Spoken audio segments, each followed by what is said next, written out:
A tart is an easy way to use up whatever leftover ingredients you have on hand, especially around the holidays. But we're going to go down with a acorn squash here using the FN Sharp chef's knife. You need the most leverage to get through this raw squash, as it is really hard before cooking it. And then take out all the innards, the stringy bits and seeds.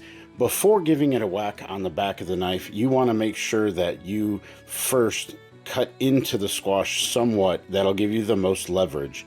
Then cut into about a 1/2 to 2 inch dice, cutting off that outer skin as it's really tough. Onto a sheet pan with some olive oil, salt, and pepper. Roast those puppies up. Thin slice an onion and get that into a pan, cooking low and slow to caramelize.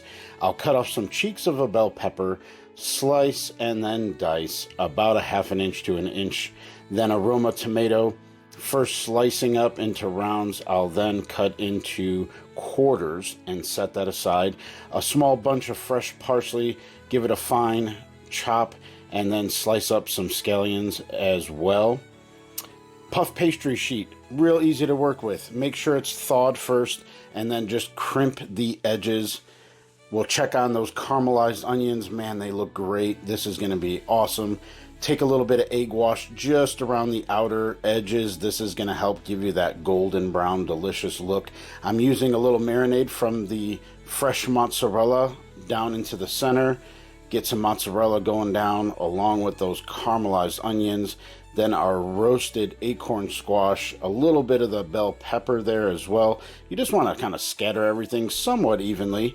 The scallions for a pop of freshness. Bake it off, and when it's done, boy, that is killer. Make sure to serve immediately and visit fnsharp.com for more.